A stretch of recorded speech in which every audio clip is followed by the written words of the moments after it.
Bonjour et bienvenue dans le monde du Gros Loco, c'est Chris 3D et aujourd'hui je vais vous présenter la TL3D Pro de chez Tenlog qui m'a été envoyée par Studiolab 39.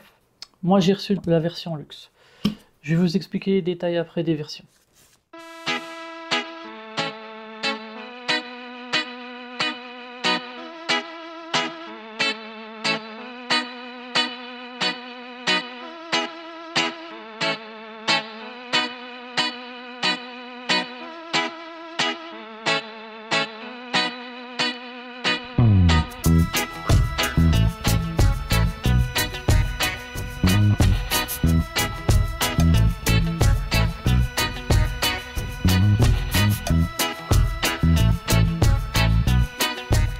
Je viens de finir de tout sortir du carton, c'était bien emballé. Pour dire qu'elle est partie au Canada, celle-là, puis qu'elle est revenue en France, puis qu'elle m'a été ensuite envoyée à moi. Parce qu'à la base, cette imprimante devait être envoyée à Dominique. Mais il y a eu des problèmes de douane, elle est restée bloquée en douane. Enfin bref, il n'a pas réussi à l'avoir, lui, de son côté au Canada. Et après, on m'a proposé de la tester. Donc cette machine a fait des milliers de kilomètres. Donc c'est la Tenlog TL3D Pro version luxe. Alors dans la version luxe, on a les drivers TMC 2208, un kit de pièces imprimées en PETG, avec des systèmes de brosse pour venir essuyer nos buses à chaque changement de tête. En prime de ça, c'est une imprimante qui a été vérifiée par Studiolab 39. D'ailleurs, ils ont laissé un petit mot ici pour dire qu'ils ont changé la vitre d'origine parce qu'elle n'était pas droite, donc ils ont préféré la changer. C'est très bien. En prime, sur cette version luxe, donc on a le système donc, de pièces en PETG déjà imprimées. Comme ça, il n'y a plus qu'à les monter, la machine est prête. On a de base, bien entendu, deux bobines de 200 grammes de PLA, une noire et une orange. Un kit de 4 capteurs de filament avec la carte SD plus un adaptateur SD, micro SD sur USB. Un kit d'outils assez complet avec des clés plates et puis des tournevis et des clés Allen. Le kit de visserie, le câble USB, le câble d'alimentation européen avec adaptateur pour le Canada ou l'Amérique, ça dépend. Deux câbles VGA qui nous serviront donc à brancher nos deux têtes, l'extrudeur 2 et l'extrudeur 1. Un rouleau de scotch de masquage qui nous permettra, si on veut, de l'utiliser comme surface d'impression. Nos deux supports à filament, une spatule, une paire de pinces coupantes, la partie supérieure donc de la machine, le portique, un peu de cache en silicone en caoutchouc pour mettre dans les rails, pour faire plus propre, des bus de remplacement ainsi que deux blocs de chauffe tout neufs préparés pour la machine, donc Allez exprès.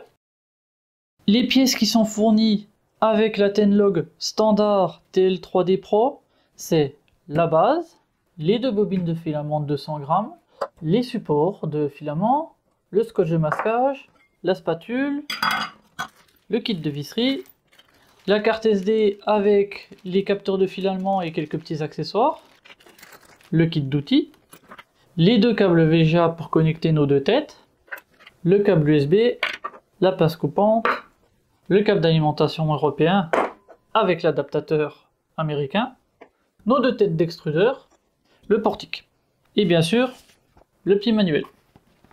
Donc il existe la version de base à 490 € qui comprend donc la machine standard avec les drivers à 49,88 €. Honnêtement, si vous voulez partir sur cette machine, je vous conseille la version juste au-dessus. Donc c'est la version avec les TMC 2208. Cette version est à 520 €, à des drivers TMC 2208 pour le silence. Franchement, c'est une option qui vaut son prix. Ça permet d'avoir une machine plus silencieuse. Bien sûr, on entendra toujours la ventilation, mais les moteurs feront presque aucun bruit. On a la version luxe, qui est là aussi les drivers TMC 2208. En plus de ça, elle possède le kit de pièces imprimées en PETG d'accessoires. On a aussi deux blocs de chauffe avec 2 heat breaks Alizé exprès et un kit de buse. La machine en plus de ça a été entièrement vérifiée. D'ailleurs c'est pour ça qu'ils m'ont changé la vitre d'origine et qu'ils ont mis un miroir. Donc elle est déjà équipée, hein, même si j'ai les blocs de chauffe ici, en fait c'est des pièces de remplacement. Ce qui est fait pour se faire la main sur les pièces d'origine. Comme ça, une fois que les pièces d'origine seront usées au niveau des blocs de chauffe, ben, je pourrai passer là-dessus et avoir une meilleure qualité normalement. Et en prime aussi, on a donc un petit cache pour protéger les profilés et éviter qu'il y ait trop de poussière qui aille dedans. Il existe aussi une version sur mesure. C'est une version donc où on peut choisir ce qu'on veut. Je pense l'avantage le plus important, des guidages linéaires sur l'axe Y, un plateau 230 volts qui chauffe très vite, le kit luxe donc qui comprend les pièces imprimées en PG ainsi que les pièces, donc les blocs de chauffe et les pièces de heat break Alizé exprès. Et on peut aussi choisir si on souhaite des espaceurs en silicone pour le lit chauffant, pour éviter qu'il y ait trop de déformation avec les ressorts, que ce soit plus stable au niveau de la fixation. Voilà. Donc maintenant que ça c'est fait, je vais ouvrir la bête et on va regarder ce qu'il y a dedans. Sur cette machine, on a en prime 3 ventilateurs, donc le ventilateur de l'alimentation et 2 ventilateurs pour le refroidissement général de la machine. Donc on a ici une alimentation 360 watts 24 volts. Elle a bien été réglée sur 230 volts. Notre écran TFT, notre carte mère, avec donc nos drivers TMC 2208, et ils ont mis des bons dissipateurs thermiques sur les drivers. On a notre carte d'extension sûrement donc pour nos 2 extrudeurs, un petit relais ici donc pour la mise en marche et l'arrêt de la machine. C'est pas mal. Maintenant qu'on a vu ce qu'il y avait dans la machine, on va pouvoir refermer et commencer l'assemblage. Avant de commencer le montage de la machine, je vais vérifier mon plateau et comme ça je vais déjà le régler pour être sûr que j'ai pas de jeu. Pour l'instant, il y a un peu de jeu dans les roulettes. Donc on va régler ça tout de suite. Donc pour régler notre plateau, on a un excentrique à gauche et à droite de la machine.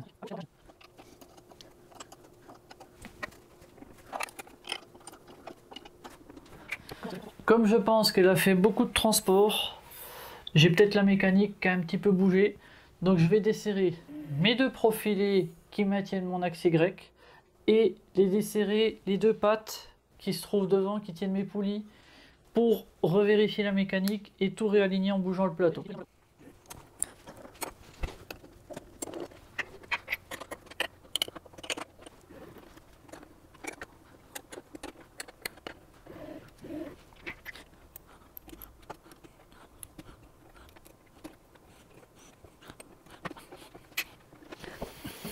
J'en ai profité en même temps pour détendre mon moteur et défaire la courroie.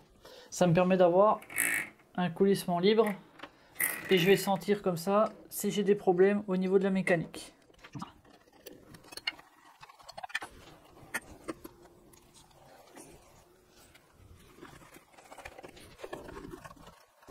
On va resserrer encore un peu.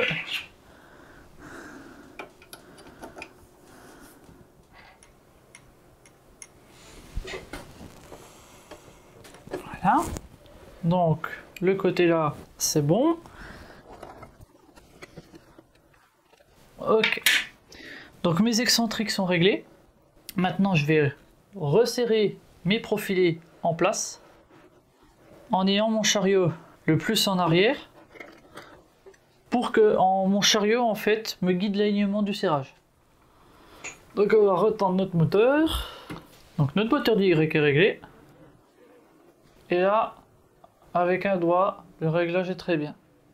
La tension de la courroie est faite. Maintenant, on va commencer par serrer nos vis pour qu'ils soient d'équerre maintenant, nos profilés, par rapport au réglage des roulettes du plateau. Donc je vais déjà serrer les 2 vis à chaque extrémité.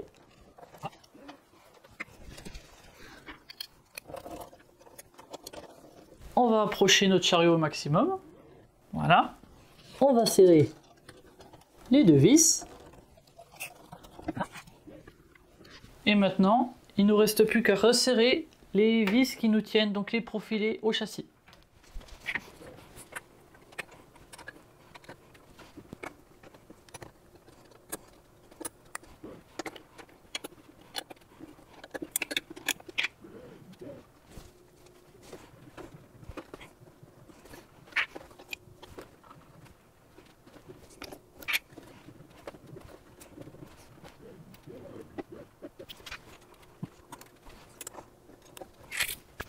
Donc maintenant que mon plateau est d'équerre, la première étape c'est d'assembler le portique.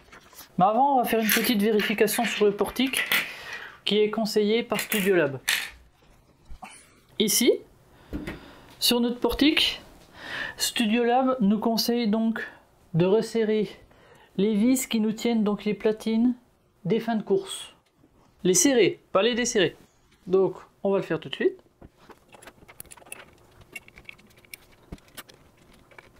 Voilà. Donc on va mettre la machine sur le côté.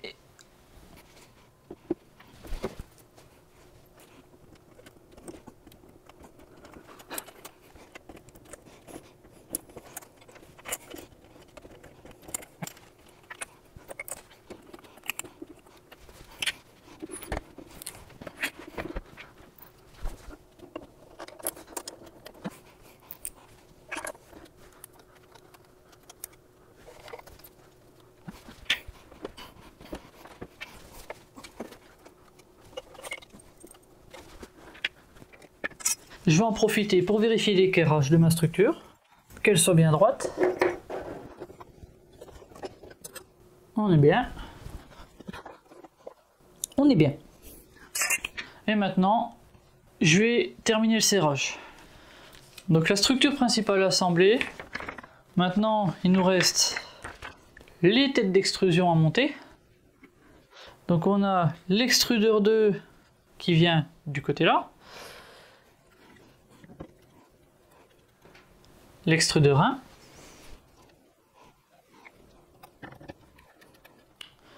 Nos deux extrudeurs sont montés. On va mettre les supports de filament.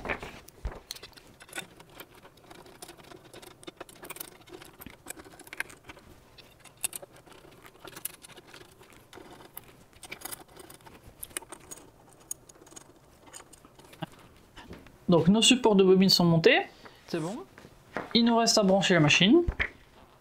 C'est très difficile de se tromper, hein. Franchement, le moteur du X2, il va sur X2. Le fin de course, il va sur le connecteur qui se trouve avec.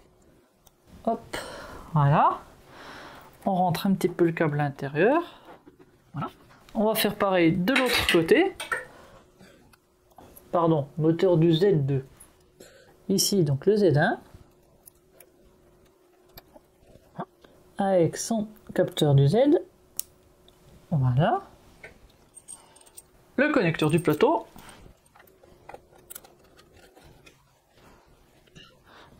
Notre X1 avec le petit capteur. Le X2 avec son capteur.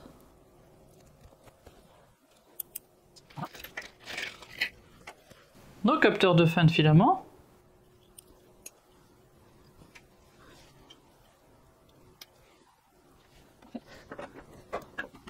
Nos têtes d'extrusion. Donc on va commencer par l'extrudeur 1 qui vient comme ça.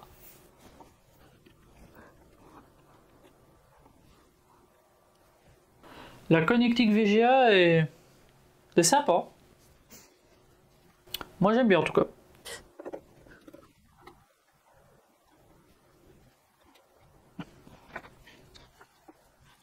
La deuxième tête.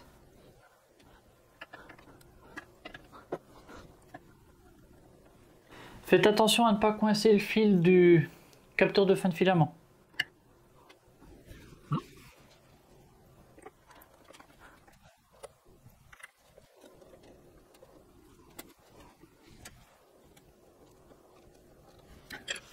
Voilà, le câblage est terminé, c'est rapide à faire et on ne peut pas se tromper. Je vais regarder un petit peu la notice pour voir, pour installer donc ces pièces là qui sont les pièces donc pour la version luxe. Donc on va installer cette pièce qui est un guide pour les câbles VGA. Et elle vient ici, au milieu. Et donc elle déborde du côté arrière de la machine.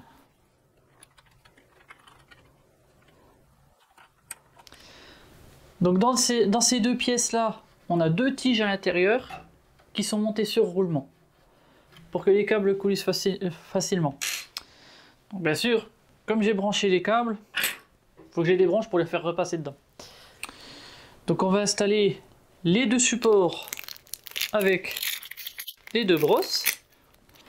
Notre support va venir sur le côté ici et il faudra le régler pour ne pas qu'il vienne toucher la cartouche de chauffe, enfin la cartouche de chauffe, le bloc de chauffe, il faut juste qu'il vienne effleurer la buse.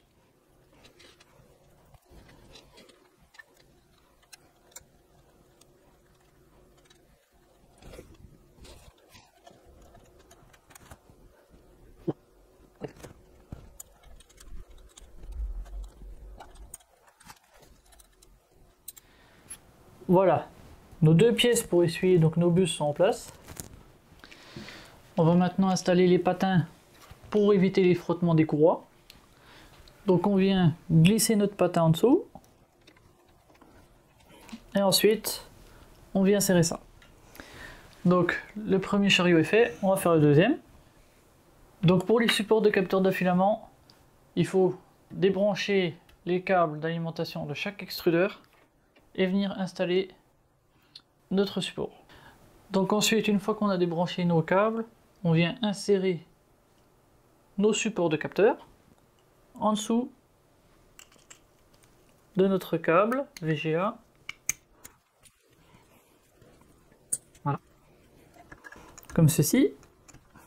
Alors il y a un sens, il ne faut pas se tromper. De toute façon, si c'est le mauvais sens, le filament n'arrivera pas comme il faut en face de l'extrudeur. Donc vous le saurez tout de suite.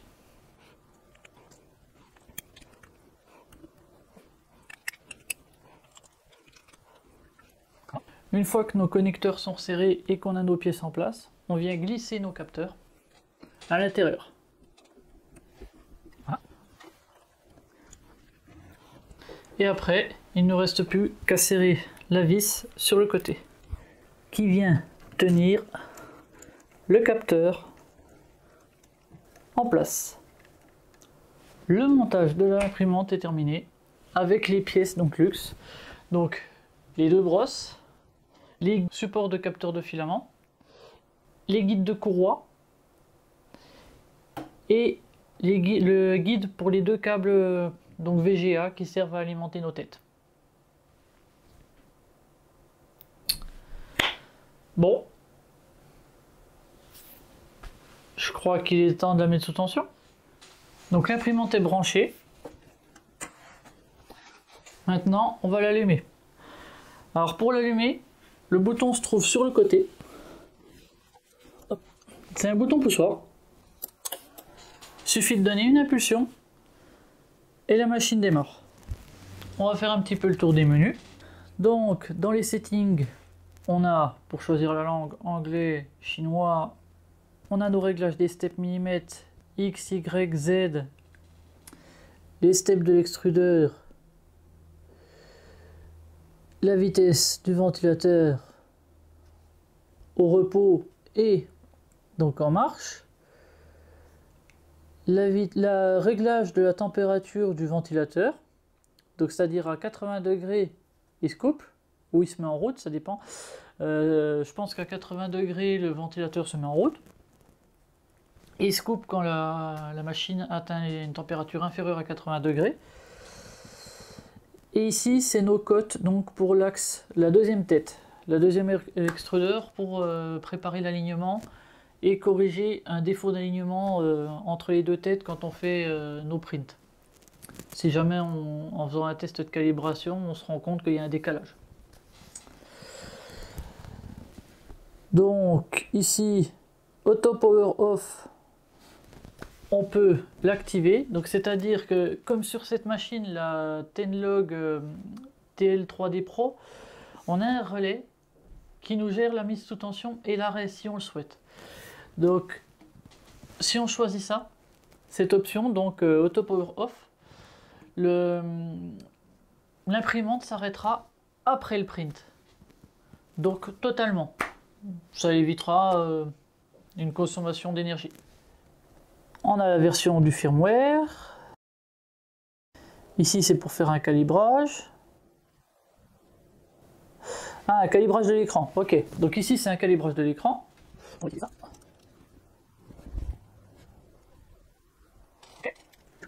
Donc comme indiqué après le calibrage, il nous demande de redémarrer. Je pense que c'est un petit bug dans le firmware du TFT. Donc on va redémarrer comme indiqué. On est dans le menu. Ici donc c'est pour accéder à notre carte SD. Mais on n'a rien, donc il ne va pas nous la détecter.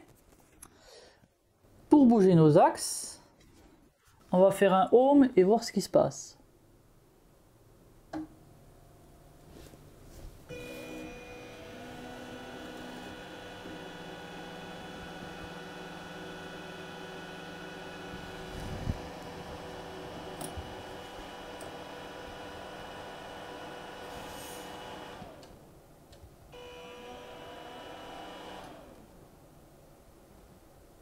Ok. Donc il vient de nous faire son home. Parfait. Maintenant, ce qu'on va faire, on va lui nettoyer le plateau et on va regarder pour régler la buse. Donc on va aller désactiver les moteurs. Dans Outils, Power Off. Ah, Power Off, c'est directement un arrêt de la machine, d'accord. Donc on peut arrêter la machine directement depuis le menu si on le souhaite. Bon, ça va me permettre de nettoyer mon plateau.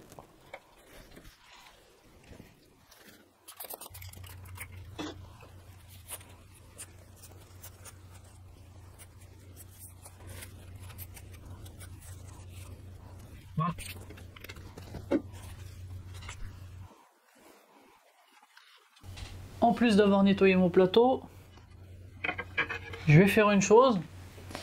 Ici on a un film plastique qui se trouve donc sur la plaque en aluminium du plateau. Et moi, par principe, j'aime pas laisser ce film plastique.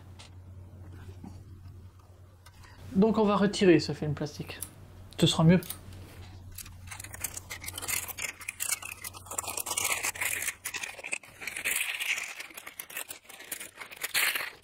Voilà. Elle est quand même mieux comme ça, non? Bon, on lui remet le plateau. On la refixe.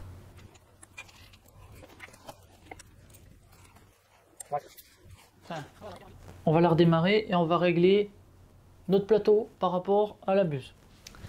Donc on fait un origine.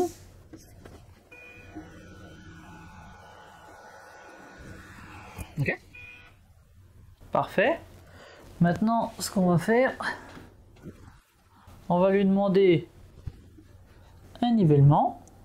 Donc Tools, Leveling. On va demander un coin.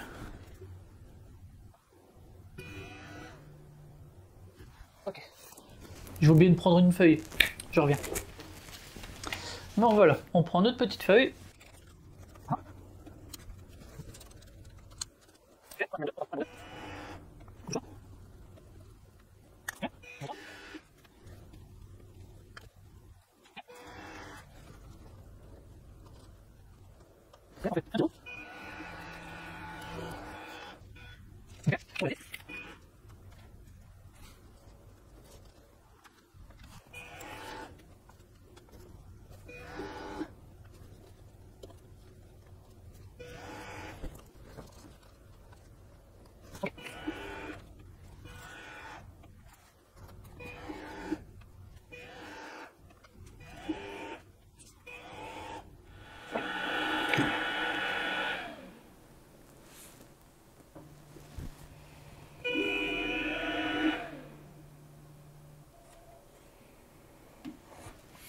Ok.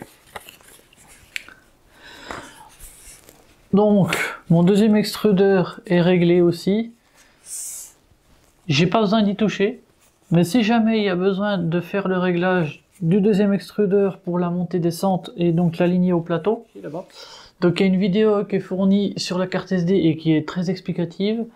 Il faut simplement prendre une clé à Allen et desserrer la vis ici à travers ce trou, donc la vis de maintien du réglage.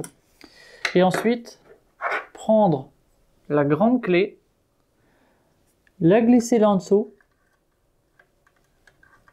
et tourner donc notre écrou de réglage dans le sens indiqué de la flèche.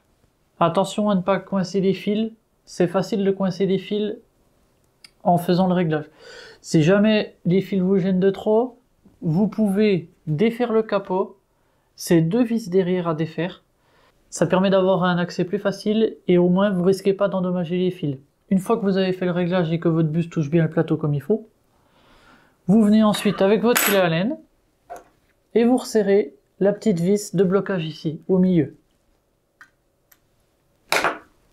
C'est tout. Pour moi, c'est réglé. Je vais la remettre en origine. Puis je pense qu'on va essayer de lancer un print. On va insérer nos filaments. Donc on va aller dans Reload. Il a fait automatiquement une origine. Maintenant, on va lui dire d'aller à 210. Et le deuxième, on va lui demander aussi 210.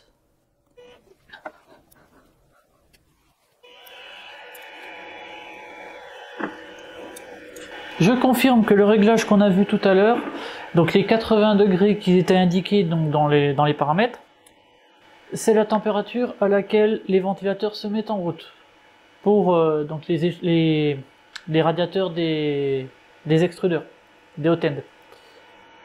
Donc ce qui est pratique, c'est que si on souhaite, eh ben, on peut le modifier. Bon, ils sont chauds. On va juste guider le fil à l'entrée.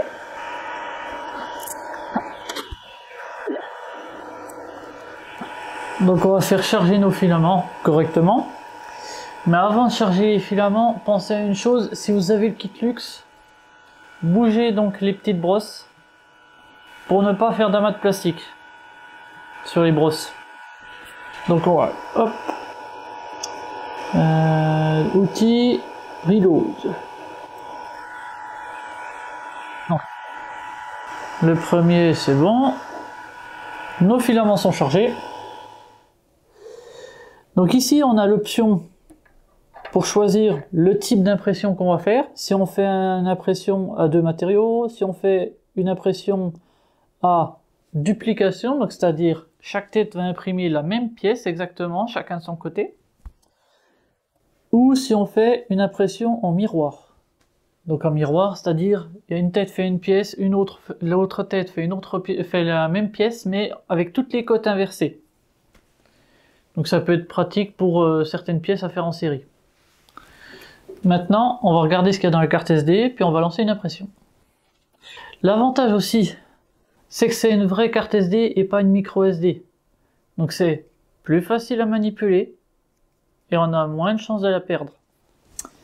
Alors voyons voir ce qu'il y a dedans. On va déjà imprimer le fameux petit cube. Alors ok, je viens de voir un truc en fait. On a l'écran qui vient de s'éteindre. C'est pas parce que la machine est en panne. C'est parce qu'en fait j'ai modifié un paramètre. Je croyais que c'était le paramètre pour le temps de refroidissement de la machine, mais c'est pas ça. C'est un paramètre donc, celui-ci là, sleep M. Donc c'est pour définir au bout de combien de temps l'écran va s'éteindre. Donc après qu'on ait fait une action donc sur l'imprimante. Donc si on le met à 0, ça désactive cette option, donc c'est-à-dire l'écran reste tout le temps allumé. Si on l'active et qu'on lui met 2 minutes, l'écran s'éteindra au bout de 2 minutes après avoir fait une action. On va bien voir ce que ça va donner. Me revoici après quelques semaines d'utilisation de la Tenlog TLD3 Pro qui m'a été envoyée par Studiolab 39. C'est une bonne machine. J'ai commencé par tester un petit coup l'impression bicouleur avec ce petit cône qui fonctionne déjà bien. J'ai fait ensuite cette grenouille qui est un stress test parce qu'il a énormément de rétraction. J'ai eu aucun bouchage. Le seul problème que j'ai eu, ici j'ai une zone où il n'y a pas de filament orange en fait. Le fil orange était sur l'extrudeur 2 et il a cassé juste entre le capteur de fin de filament et donc l'extrudeur. Parce qu'il était trop humide le filament, il était devenu cassant. Donc ce que j'ai fait, une fois que je l'ai remarqué, bien sûr, j'ai eu presque 1 cm de hauteur qui s'est passé. J'ai réinséré le filament.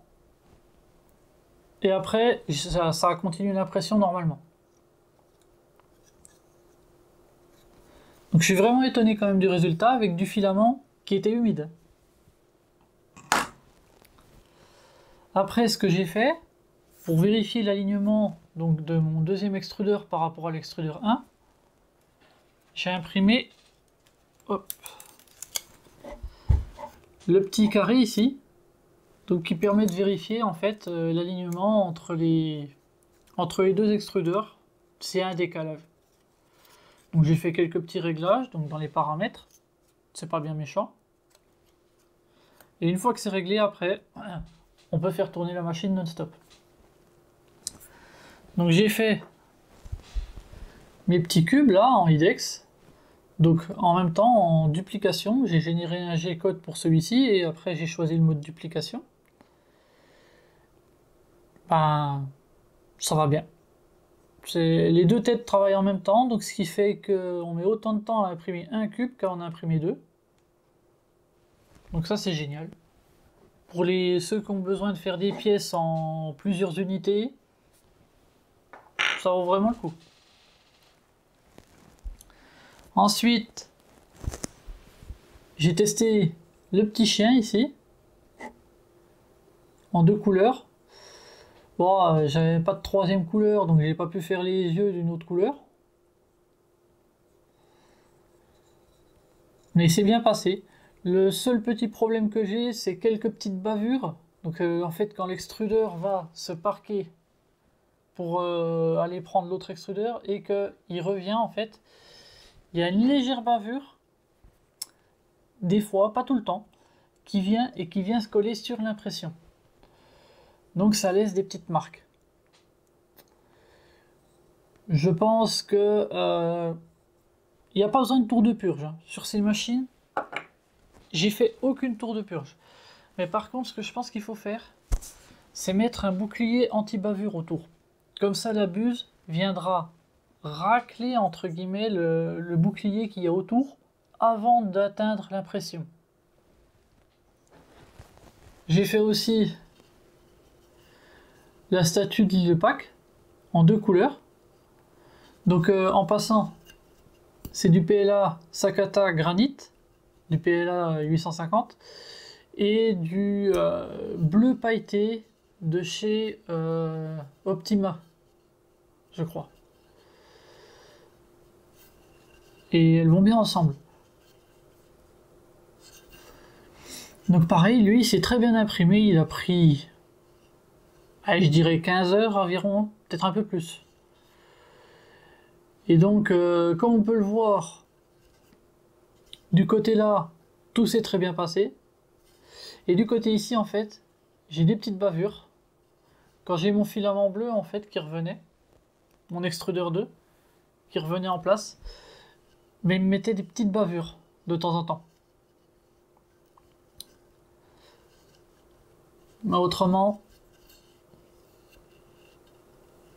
c'est une très bonne machine, hein, ça c'est clair. Le IDEX, c'est vraiment sympa.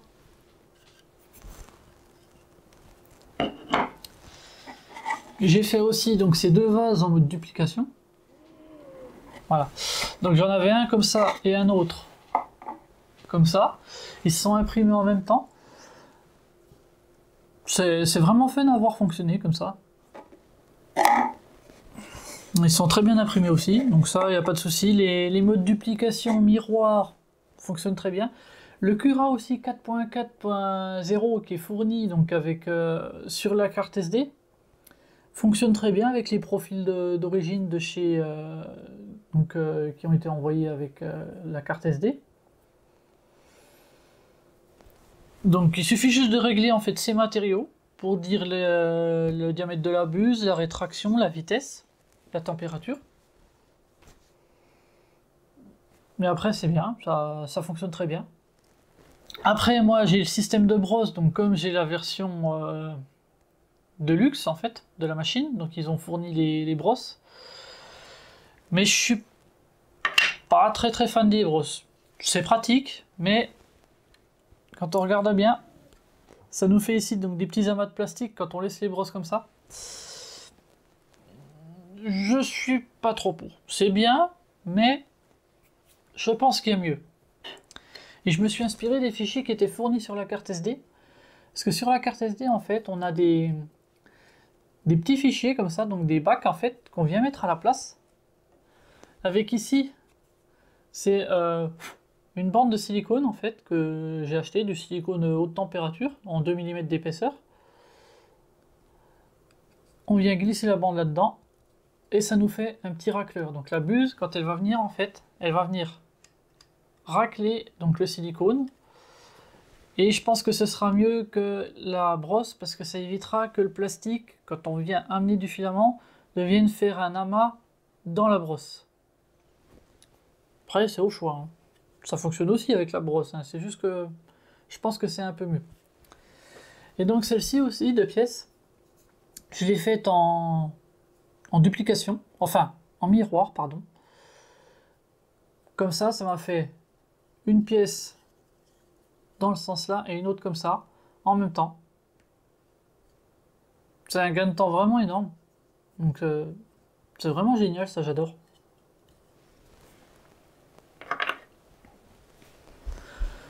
Pour résumer, la TLD3 Pro, c'est une très bonne imprimante, elle fait bien le travail. Quasiment rien à faire dessus, mis à part régler donc le décalage entre les deux extrudeurs et régler la hauteur de l'extrudeur 2 par rapport au plateau s'il y a un petit décalage. Autrement, c'est une bonne machine franchement. Avec son volume de 300 mm par 300 sur 360, il y a de quoi faire des belles impressions bicouleurs. Pour ceux qui sont intéressés par une imprimante IDEX en volume de 300 par 360, la TNLOG TLD3 Pro peut être intéressante pour vous. Moi, en tout cas, je valide, c'est une bonne machine. Merci aux supporters de la chaîne qui sont ceux-ci.